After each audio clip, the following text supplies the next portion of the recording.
If your job at a healthcare facility includes disinfecting against viruses, you know prevention is the best medicine, and maintaining healthy spaces starts with a healthy cleaning routine. Grainger's world-class supply chain helps ensure you have the quality products you need when you need them, from disinfectants and cleaning supplies to personal protective equipment, so you can help deliver a clean bill of health. Call 1-800-GRAINGER, click Grainger.com, or just stop by. Grainger, for the ones who get it done. Follow the money. That's what I always say. You always follow the money. Yeah. This is Follow the Money with Mitch Moss and Paulie Howard on VSiN. Welcome aboard. We're live in downtown Las Vegas, Circa Resort and Casino, your home for Circa Millions and Circa Survivor, two very popular NFL betting contests. And joining us in studio to begin this hour is one of the best contest players in the entire world, Randy McKay, on the program. Good afternoon, Randy. Thanks for the time today. How are you? Yeah, thanks for having me in. It looks like business is picking up outside here in the Circa, and like Derek says, you come here, you'll have the time of your life. Absolutely. So right now in Survivor, we're approximately, I'll put it this way, we're approaching 12,500 entries. $1,000 a pop, so that means as of right now, because this is not updated yet, but it's around that number, approximately $12.5 million right now for Survivor. Have you signed up? Have you gotten all 10? How many? Have you teamed up with other people? Break it down for us. So the last, 3 years, we've had 20 survivors, and it's starting to remind me of the World Series of Poker main event here. We're getting all these people. And last 2 years, we've gotten pretty far, week 13 and 14, I think. 2 years ago, we got knocked out with the Giants against the Redskins on Sunday night. And then last year, the same game, Paulie got knocked out, Pittsburgh, in that pathetic effort against Arizona. So I have 20 with a partner, and I got a couple other saves with Frank B. and maybe the Crack Man as well. Explain your World Series of Poker comparison. So the World Series Poker main event is the big one, of course, they call it. And, every year they have qualifiers. They have people that hardly ever play poker. It used to be even better than what it was when I played. I played it the year after Moneymaker won it the last year at Binion's. And there was 5,000 people. That was the last year they did it there. And it was so popular. But, there's a lot of dead money. There'll be a lot of people, of course, doing the no picks. But in this, they have a way better shot than poker because, they only got to do a 20-team parlay and, getting through a field of whatever, 10,000 or more in a main event is going to be tough for every once in a while a recreational guy will win it. But. Yeah. Well, Mitch mentioned that, the Jeff Benson tweet, based on the questions he's receiving all week. Oh, he had a sense that there's a ton of dead money in the pools, right? Which makes sense. Okay, so here's one thing that I get. I see this response all the time, and I'm in the same boat. I will team up in the millions or the super contest with people. I also have an entry on my own. If I do too many on my own, I'm probably going to confuse myself. I'm not at that level. So I just want to have like one by myself, one with a partner, and one with another partner and call it a day. How are you able to not get so confusing when you go down the approach that you want to take with games that you're going to bet on a weekly basis, because it's 5 games ATS, and here you are having the full boat here, maybe with partners, full boat over the super contest. That's a lot that you have to do at the same exact time every single week.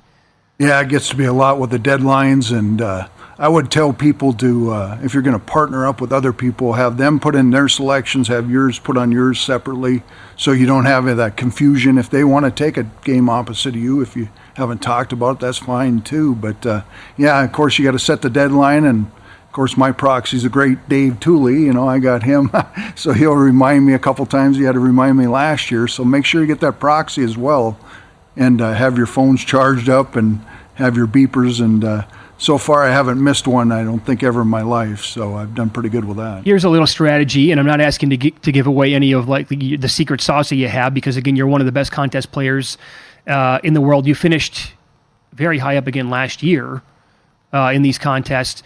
Do you ever take a number in a contest that is worse than the current number that is being offered on betting boards? So not usually till after about week 8 or 9, I'll start doing that opposite, especially if I'm not doing well in a particular contest. I will look for a swing bet, we call it, when you put one opposite of what the field will probably take.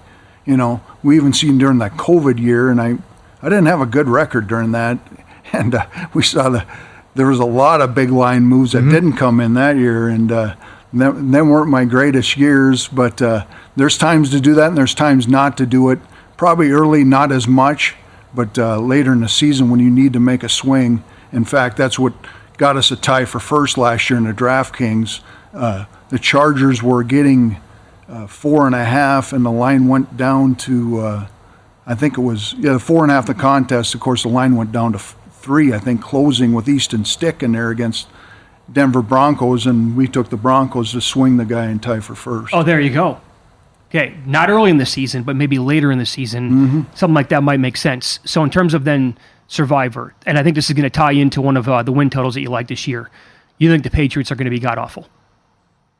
Yeah, I'm pretty much on that camp. I think their defense might be a little better, but I was looking at numbers on that, and I needed to get something on that under, and the best way to do it was a high variant under 3.5 plus 255 or 260, whatever I got there. I thought that was the best way to go. A couple guys in the group agreed with that, so wanted to get another season win total, and I had 2 other solid ones, so got the third one in there, so got a little sweat during the season. So you think they're, with that number, based on that plus 255, you think 0, 1, 2, or 3 wins is absolutely in play for New England?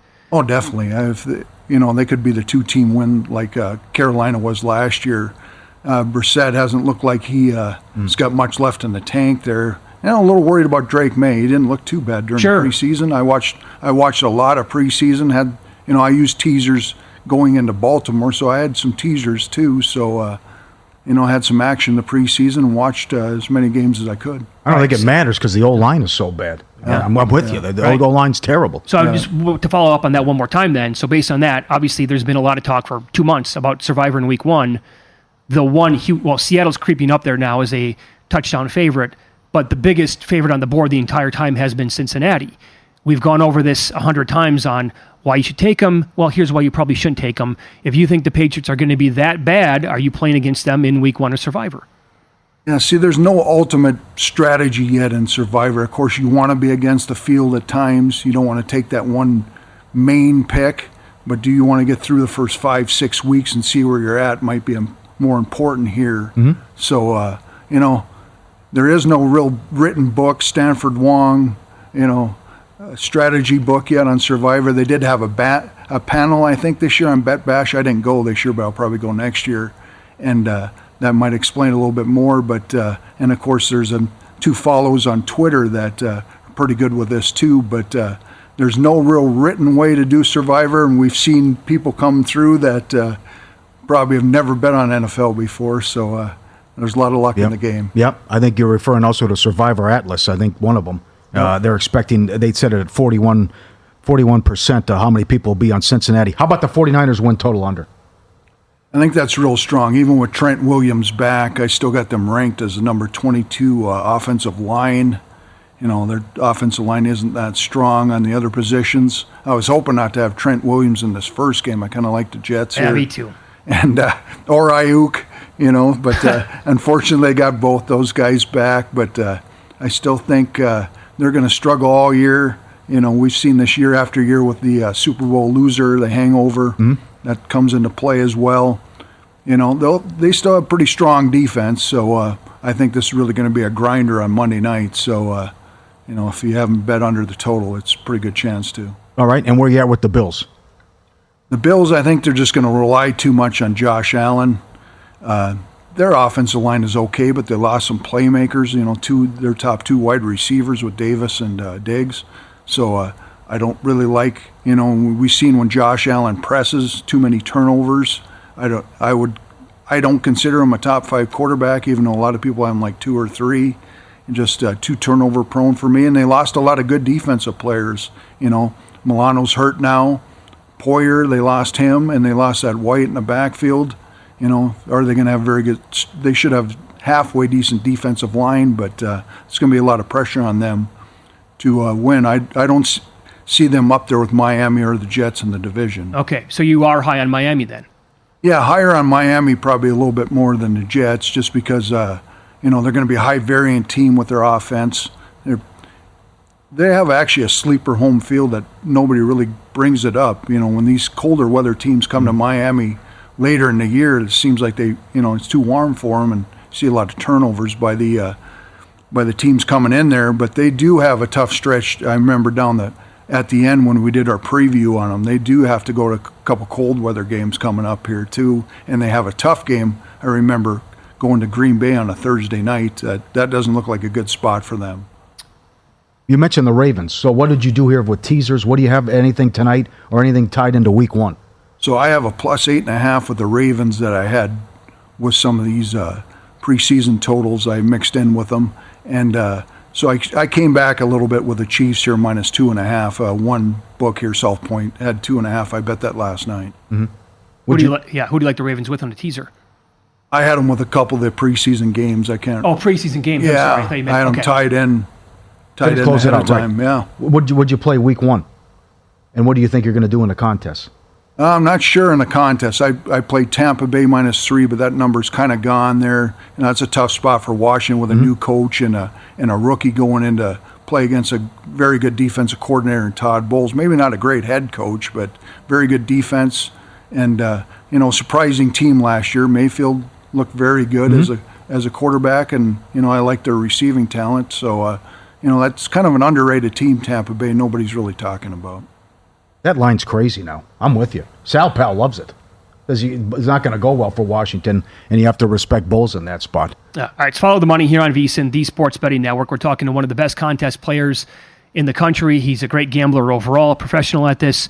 Randy McKay is with us in studio. He also likes some FCS games this weekend. He'll break those down for us coming up next, and he hit a huge jackpot this week. Wait until you hear how much he won. What a way to get ready for the football season by Randy McKay. Details on that coming up on Follow the Money. It's VSiN, the Sports Betting Network.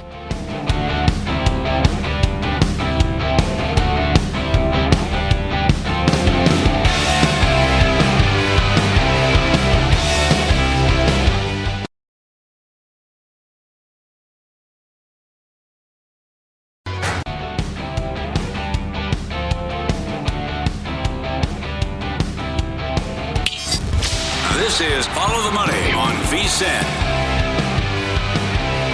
If you're a baller and you're looking to get down $10,000 or more in an NFL game at the best price in the market, you're looking at Sport Trade, the app that's going to change sports betting. $4 lines instead of the typical $10. Instant in-game betting. It's a perfect for those who want a premium betting experience. Sport Trade live in Jersey, Colorado, Iowa, and coming to Arizona and Virginia this fall. Download Sports Trade, use code VSiN. Turn 10% cash back on each wager in your first week. Code VSiN. Got to be 21. Download Sport Trade. If you or someone you know has a gambling problem and wants help, call or text 1-800-GAMBLER. Welcome aboard. Good to have you. Get up there. $4 lines at Sport Trade. Massive. How appealing is that to you, Randy, as we continue here with our professional bettor, Randy McKay? Yeah, hopefully we get some more of those exchanges. They're pretty good, pretty good liquidity in them, and you just need those, and you can get a lot more down. And I'm going to try it again back when I get back to Colorado. It wasn't quite up yet when I signed up there before, so I'll look into it. And if you have any problems, you can talk to that Alex Kane. He's really good. He's pretty good at talking to people, try to get them in there. Okay, this is going to be incredible. Explain this now for the radio audience, and for the television audience. You're going to see what Big Randy here hit recently in, was it Las Vegas? No, it was in Colorado. It was in Colorado. You hit a jackpot. Tell everybody about this. All right, so I was supposed to be playing a $1 one. I was told that You animal. there was a $15,000 one across the street, and I was going for that one. And then I walked over to this casino, and I saw the $5. It was only one machine, and I checked it before. It was up to 42, and I couldn't believe my eyes when I saw it was over 60 some thousand. And I ran it in the computer. Of course, it's over 2% in your favor to play that. So, went and had dinner at the nice new Barry's there in Cripple Creek, Colorado. So shout out to Chef Barry, very good. And decided to play that. Put 8 hours into it. Was stuck about 3,000, and all of a sudden I hit that hand. I can't, so a $5 Royale with cheese pays $20,000. The Progressive's up to $67,000. That's how you couldn't believe your eyes when you saw 40 and change. I've never seen above 35 with a Progressive that, and then it gets up that high, and then you sit down and it takes 8 hours and you get the diamonds there. Yeah, years ago when I didn't have enough, when I first started was playing quarters and dollars, didn't have enough bankroll to play $5 machines at that time. I would tell guys when I used to find them sometimes over 40, but around town here, but it was real rare. But and then they would let me play like a session or two, and take half my action, which helped build my bankroll way back in the day. So I've been doing this for this is my 27th year, so okay, it's been pretty good. You're an AP. If that's 2%, you said in your favor. So at what number? You said you saw it at 40 originally. Couldn't believe it. This is at 67,000. At what number is it like? Okay, I absolutely have to sit down right now. Well, that was probably the number there because it's a one machine bank, and I could have been there 2-3 weeks trying to hit that. But thankfully, I hit it in the first 8 hours, and I was going to make up my mind if I wanted to camp out there and try to hit it all those days. But lucky I got it early and didn't have to make that decision. Well, explain this to people as well, because you do have the bankroll now to sit there for how long and take it, and how far are you willing to go? What's that hole that we're talking about here that you're willing to dig before you say I can't do it anymore? Still, they would tell me I couldn't play it anymore. Okay. I guess, but yeah, I'd keep playing it and keep playing it, and eventually you're going to hit it. Hopefully you don't go 10 cycles, otherwise you're gonna probably lose over 100,000, if not more. Yeah, the man who moved to New Mexico because the game was so good For 2 years. That's right. Awesome. So what do you recommend jumping in on a $2 or $1 then? So normally you go double the Royals, so of course $1 would be 8,000. It should be over 100%, or a $2, of course, then it would have to be over 16 just for a Royal flush. But sometimes you run into where they have other meters on straight flushes or four of a kinds, and sometimes they're over 100% too. So make sure you look at the meters. And over the years, I've actually found them too where they don't reset when you hit like a four of a kind. It'll still keep going up. Oh, mamma mia. I found that mistake a few times. And that's when you do bunker down for 3 days. Yeah, it's more correctable now with this new technology, but used to be when the machines were dumping coins, that used to happen quite a bit. Wow. Are you still surprised, and explain the term vulture, but how surprised are you that I see it every day where people are trying to scoop up the multipliers left on Ultimate X games? Yeah, Ultimate X is a game that can be pretty much in your favor. People still leave those multipliers sitting out there, and very good game, fun game to play, even straight up too. It hasn't been my best luck game, but of course you guys show pictures of other people hitting stuff, and that game hasn't been my best game overall. Yeah, but the vultures, they come in all the time, and these are people that just still go through every bank of machines and check every game and see what's left on there. Oh yeah. And if you're shocked by how many people actually leave stuff on there. Yeah, and even back in Colorado where I'm at, there's probably 2-3 people I know that check them every day. All right. Explain what creators are then. Frank B was going down this path with us earlier in the summertime. It's an unbelievable story. So a creator is a guy, and he's kind of a scumbag actually.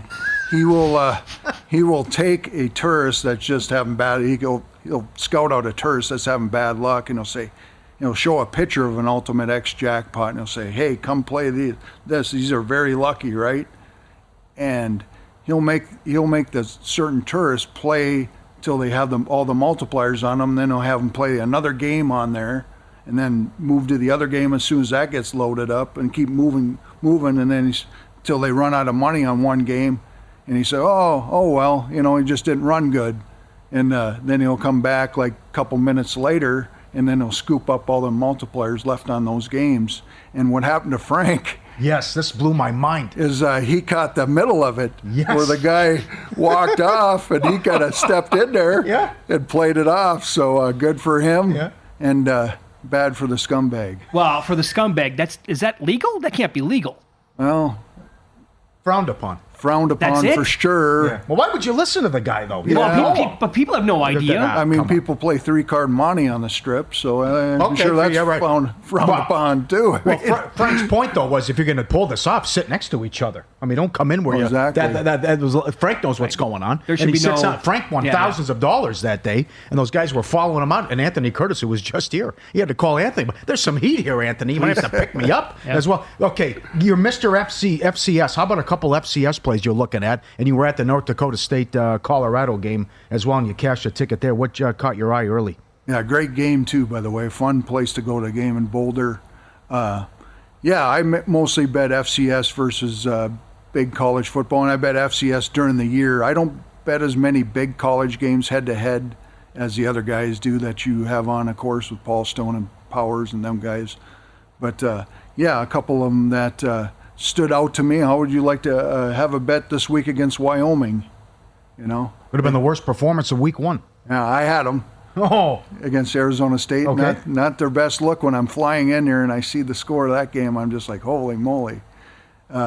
So they play Idaho this week, and if the Idaho Vandals had a very impressive first week here against Oregon, they covered the spread. Both Idaho schools cover the spread quite easily, and the Idaho Vandals, they had a very good effort against the Oregon Ducks there, covered very easily, and they'll probably be getting over 2 touchdowns in Laramie, and I think they're a pretty live dog in that game. They're about a top 8 team in the FCS with a very good defense. They just didn't have hardly any returning on offense this year. All right, and Wisconsin, lucky to beat Western Michigan at home.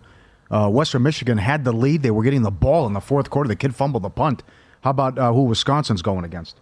Yeah, I think they play a better team than Michigan or Western Michigan this week. They play South Dakota Coyotes, and the Coyotes are ranked about number 5 in the FCS and have a lot of returners on offense and defense. So they should give Wisconsin all they can handle in this one. So anything over, I think it'll be probably about the same line. Hopefully, 3 touchdowns? Hopefully it'll be the same line. Are both games going to be 21 or higher? Yeah, I don't know about the Wyoming one after that performance. But sometimes these lines fluctuate a lot more in the openers because they don't know what to put sometimes on these games. So, yeah, I think they're both pretty live dogs here going into week 2 with the FCS. If Wisconsin's laying 21 or more, it's an auto play on the other side for me. So you were at the Colorado-Nebraska game, and we have like a minute left here. Or, I'm sorry, at the Colorado-North Dakota State game. Do you like Colorado this week against Nebraska?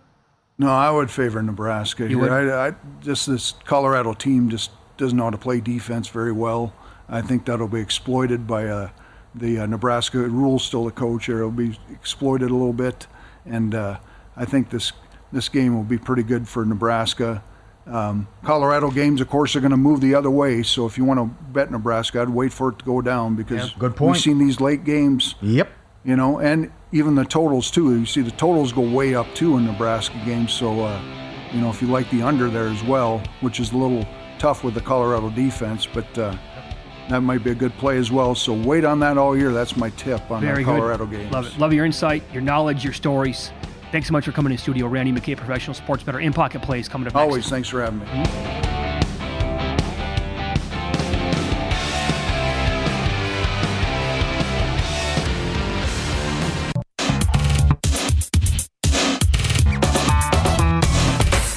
The guy has an algorithm to determine the winner of any given college basketball game. Someone gives you 10,000 to 1 on anything. You take it. Take it.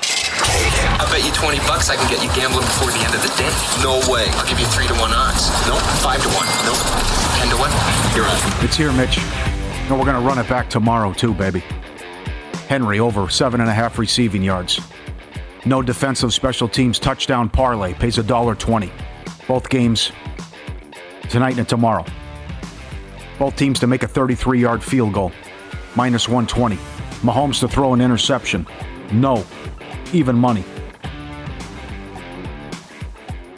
Longest touchdown, under 39.5 yards. Like that one as well. Also played both teams to have a touchdown and a field goal. Minus $2. Seems too hard it seems too easy, right? I think that definitely will happen as well. And I saw a lot of this on X. I think it's at FanDuel.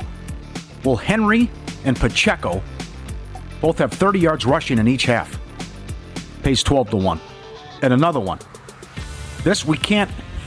Mitch loses his mind about this. Dave Portnoy can bet $100,000 on the Fever. We still can't bet at DraftKings. This is under season specials, and it's right below will a team go worst to first. We can't bet there, but I wanted to recommend it because I like this one. How many teams will make the playoffs out of this group? Eagles, Bears, Patriots, Washington, Jets. Well, your Patriots aren't going to make the playoffs. Throw them out. The total's 2.5. The under is $2. All right, if I lose that, God bless you. I recommend that. That's Eagles, Bears, Washington, Jets. 3 of the 4 have to make the playoffs to beat you. That feels like, a 14, 15, or 16 seed win a game. Yeah, it's also Much good. better. It's creative. It's under the will a team go worst to first. And how many wide receivers, or how many games will a wide receiver have 200 yards receiving? 2.5 over $2.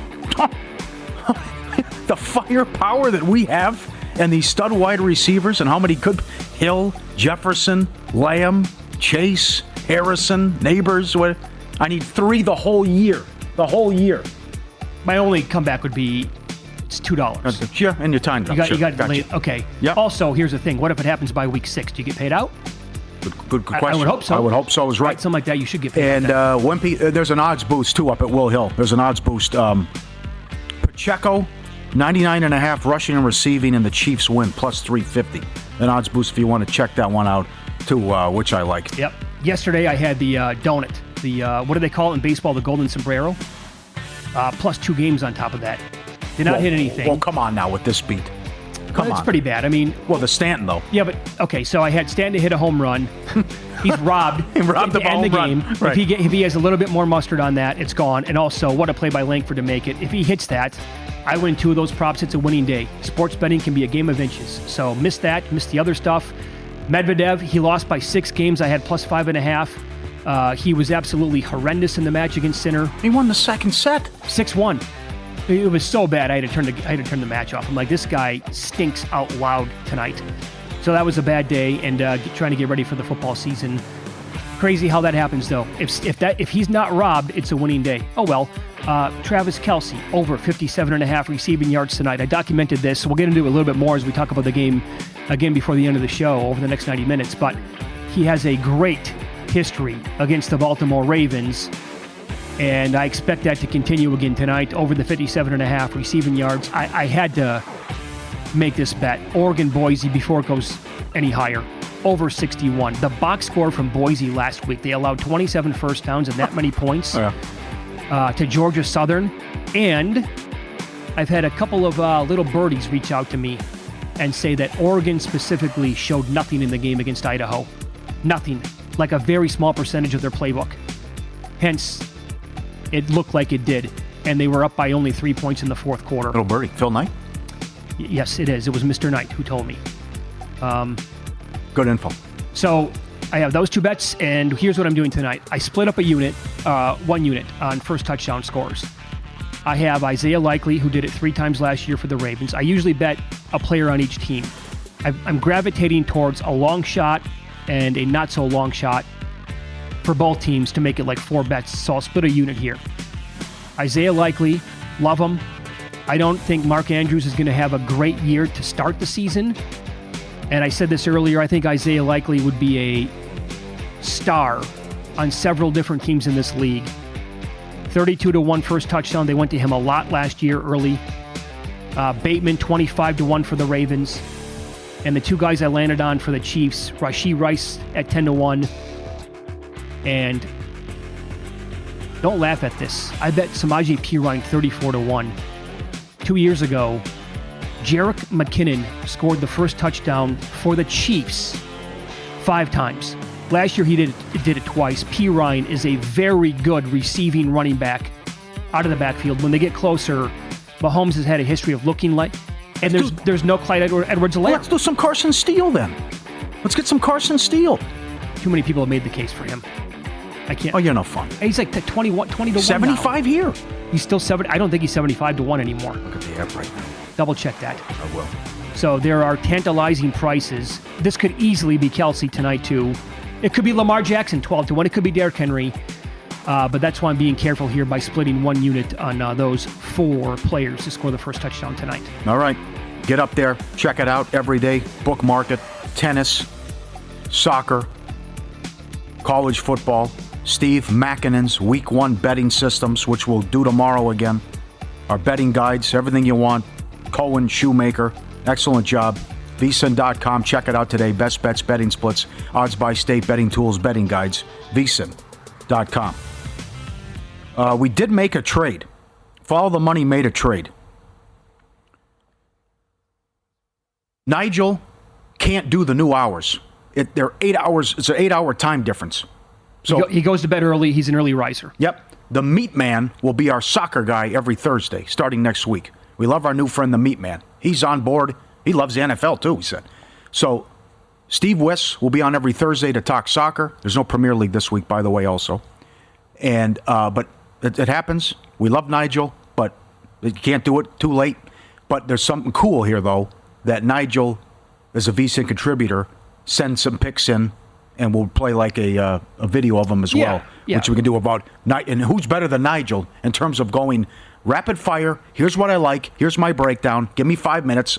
Bam. Yeah, he called me on the phone today, actually, and we had a brief conversation, and he explained that if we would like him to still record videos and send them over, give us, especially during weeks when you have huge matches in the EPL, if he's got some strong stuff, that he'll just record a video and we'll play that to preview his best bets in soccer as well. So it's unfortunate. The guy's been on since the first time he ever came on, I want to say was around March of 2018, Nigel Seeley.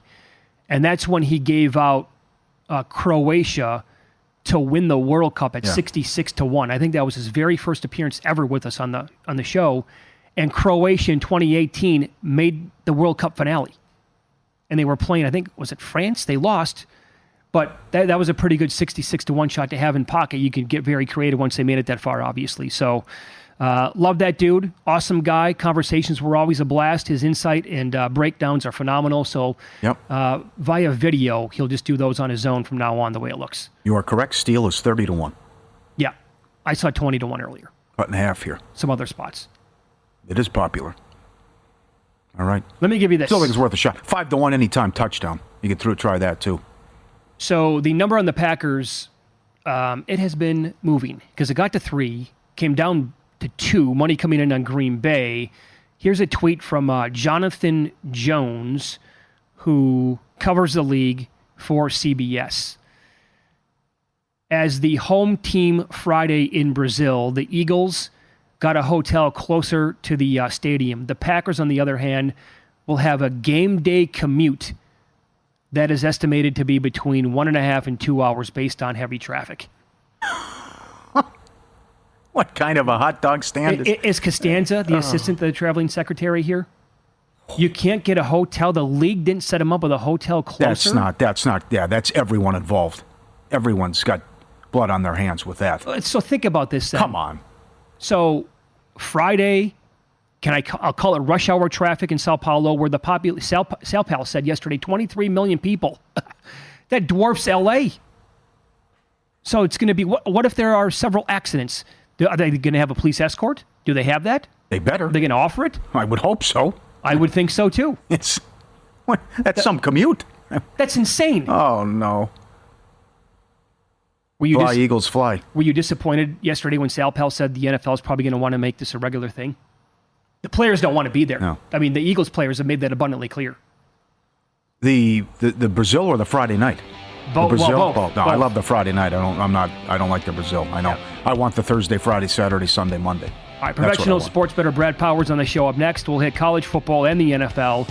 Does he like the champs, and what two-team teaser got his attention here for week number 1? We'll ask him next on VSiN.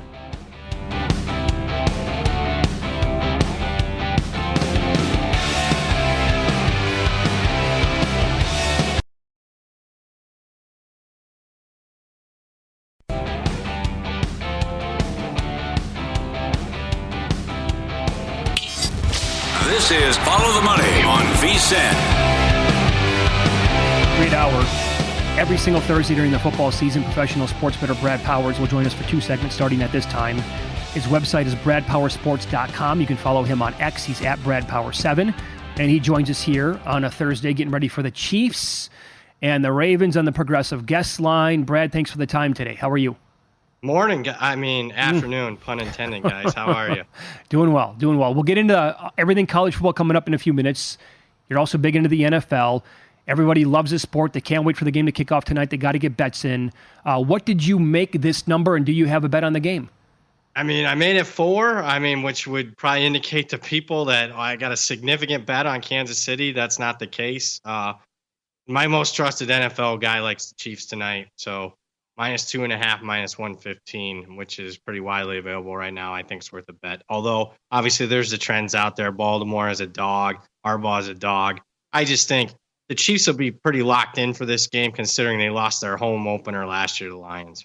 Yep. Amen. So then you don't want to obviously have the Ravens, I'm guessing, on a teaser and try to win both. Unless you do, maybe you want to do that, try to win both there. What teaser kind of caught your eye this week in the NFL? The obvious square one would be teasing down the Bengals over, the worst team in the NFL, or at least what we perceive to be the worst team, the Patriots. So this is an obvious first leg for me, because I just think Cincinnati should win. In fact, I like Cincinnati even to cover the regular number. So that's the first leg for me. The other one is, look, there's that trend. I'm sure you guys know this, but division home dogs, or division dogs in general in week 1 do very well. So give me the home dog, Indianapolis Colts. We'll tease them up through 3 and 7. All right. Give me your strongest opinion or takeaway so far from the college football season. You got to start with Florida State, because they're only the 3rd team since 1990 to lose outright as a double-digit favorite in the first 2 weeks of the season. So you're talking a significant downgrade. I just looked at one of the sports books as far as their updated win total, and it's 5.5. This is a team that was 13-0, crying to be in the 14 college football playoff last year, and now right now they're an underdog to make a bowl game this year. Just shows you, in today's day and age of college football, with the roster turnovers, 30, 40, 50%. There's just wild swings in power ratings that we just didn't usually see, year after year, just 5-10 years ago. What do you want to do with that game next week when they play Memphis? A lot of people sent me that last night. I would have laid the 2.5. I see they took it off the board, so people must have listened to my advice. Obviously they're not that book that had that game up.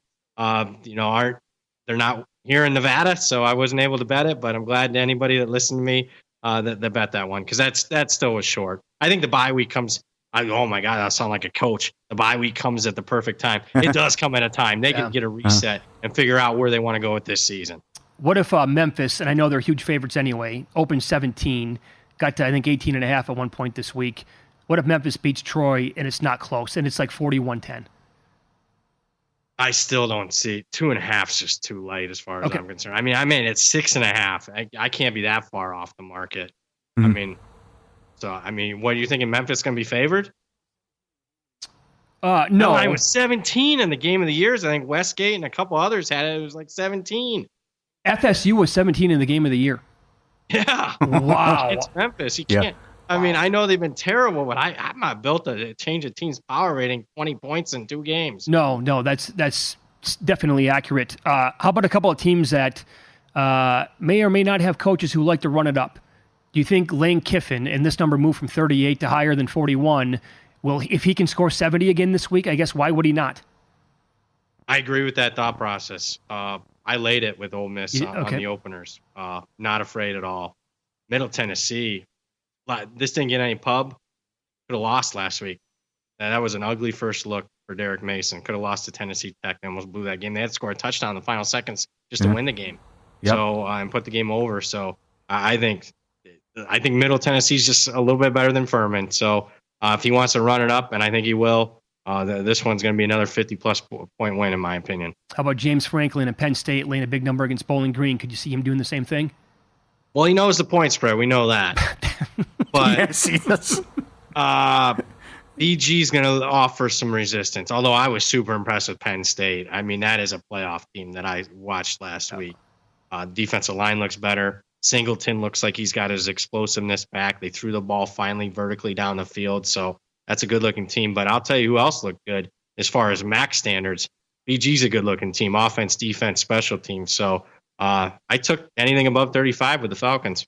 Well, the other thing here is Clemson's a mess again offensively, and that was a disaster against Georgia. But you think, okay, give me a get-right game.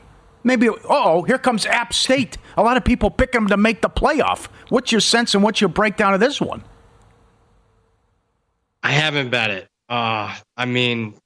Gut would tell me actually Clemson. I think they'll rally around it, but they're just, we might be seeing the final stages of Dabo's career at Clemson, because I didn't like the press conference this week. Say that wasn't a good look.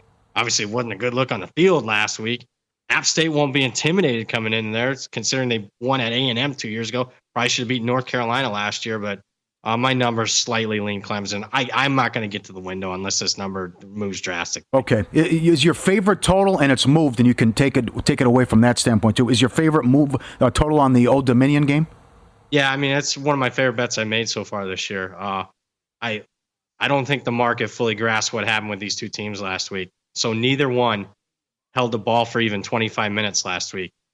So when you see 74 plays ran and 72 plays ran, you're thinking, a little bit maybe above average tempo. But no, when you don't hold the ball for even 25 minutes, we were talking about the two teams that ranked number 2 and number 5 in plays per minute last week. And then this total opened circa 49.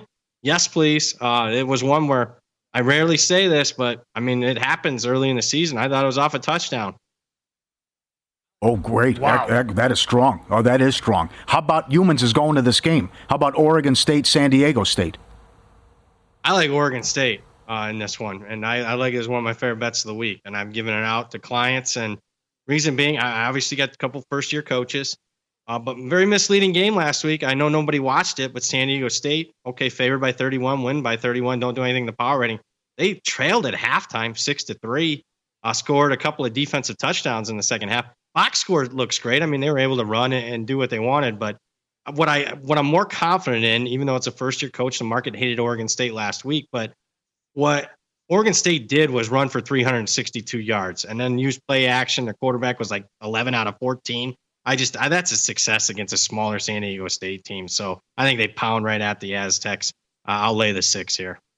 And are we watching Iowa Part 2 again with another Northwestern under in that game they had to start the season? What do you want to do with the Northwestern total again? That was another one that I was off significantly on the open, so I took under. It's on the lake. They're calling for 20-mile-an-hour winds. I wouldn't bet it now, but it's moved over a touchdown. I thought it was off a touchdown. And Texas State and San Antonio. It was a rough start for San Antonio to start. They big favorites, they only won by 12. What are your thoughts on Texas State and San Antonio? Yeah, I wouldn't bet the side now. There was some varying numbers out there on the opens that had UTSA too big of a dog, but I would lean over.